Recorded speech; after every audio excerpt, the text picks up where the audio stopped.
when the idea is hot and the emotion is strong. That's the time to act. You say, Mr. Ron, I'd like to have a library like yours. If you feel strong about that, what you got to do is get the first book and then get the second book. Before the feeling passes, before the idea is dim, action, immediate action as soon as possible. Because if you don't, here's what happens. We call it the law of diminishing intent. We intend to when the idea strikes us. We intend to when the emotion is hot. But now if you don't translate that into action fairly soon, now the intent starts to diminish. And a month from now it's cold. A year from now, it can't be found. So act. Set up a discipline when the emotions are high, the idea is strong, clear, powerful. That's the time to set up the discipline. Somebody talks about good health and you're stirred. Right. You need to get a book on nutrition. Get the book before the idea passes and before the emotion gets cold. Go for the book. Start the library. Start the process. Fall on the floor. Do some push-ups. Action. Gotta take action. Otherwise, the wisdom is wasted. Otherwise, the emotion soon passes. Unless you put it into a disciplined activity. Capture. Disciplines is called how to capture the emotion and how to capture the wisdom and translate it into equity. Disciplines. Now here's what's important about discipline. All disciplines affect each other.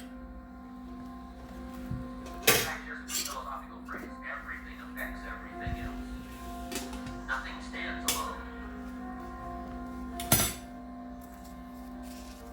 Don't be naive and say, well, this doesn't matter. I'm telling you, everything matters. There are some things that matter more than others, but there isn't anything that doesn't matter.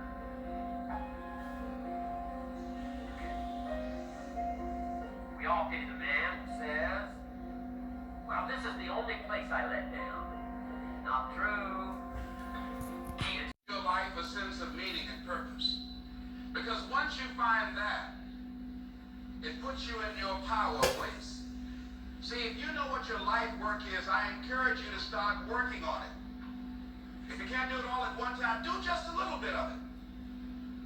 And if you don't know what it is that you showed up to do, if you don't know why you're here, I encourage you to find out what your purpose is here. What is the meaning of your life? What will be different? Have you ever asked yourself that question? I've done that. I remember coming from a friend of mine's funeral and I was reflecting on how much time I had left. And I went for a walk in a park thinking about this guy whose life was so promising. And I mean, he wasn't an old guy, he was quite young in fact. And I thought about all of the things that he said he was going to do, and he never got a chance to do those things. And I started thinking about my own life and how much time I had left to do the things that I would like to do. And at that time, I wasn't sure what my life purpose was, what my life's work was. I wasn't sure about it at that time. And I thought about it quite a lot. I had some idea, but I wasn't convinced, and I don't think I felt worthy. I didn't believe that it could be me to do this kind of work that I'm doing right now.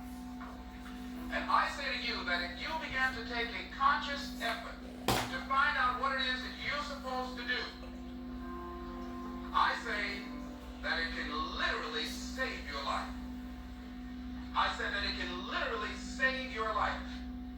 85% of the American public, according to recent studies, are going to jobs that they hate, working on jobs that do not challenge them. They get sick thinking about going. Because, see, when you go to a job and you already know how far you can go, you can already see that proverbial glass ceiling. See, when you're going someplace and you already know how much you're going to make, you already know how far you can go, you're in a dead-end position. It erodes your self-esteem. It lowers your sense of yourself. It creates an inner turmoil. It creates an emptiness in you. So I say that your life is worth finding what it is that you're supposed to do. And I'm not saying quit your job. I'm saying find it and do just a little bit of it. Just start working at it just a little bit. But do find out what your work is and hold on to it and don't let your dream go.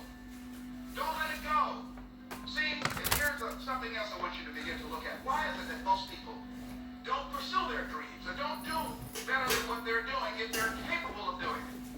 I think that many of us don't go the next step because we don't know what to do yet.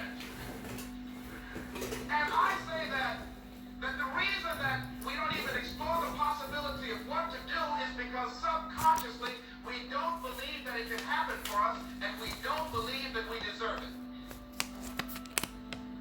So here's what I'm suggesting. How much time do you spend working on you? How much time do you spend every day working on your dream? In the last 90 days, how many books have you read? In the last year, what new skill or knowledge have you acquired? What kind of investment have you made in you? So I'm saying that as you begin to look at where you want to go, if you want to make it today, and things are changing so fast, you have to literally run to stand still. I'm saying that you've got to make some conscious effort to begin to work to develop you. Here's something else. Most people are not living their dreams because of fear, ladies and gentlemen. Fear, limited vision, and lack of self-esteem is what keep most people doing things they don't want to do. The same reason that people stay in relationships where they're abused or they're unhappy or it's unfulfilling, they can't see themselves beyond that relationship. They can't see themselves enjoying life without that person. They think that this is all that they can do. The same reason that people get stuck at a certain level in life, they can't see things being better for them. And they think that this is it and this is all they deserve. This is all they've ever seen. It's been passed on to them. And they think that this is it for them. Oh no. I was looking what Dr. Blanton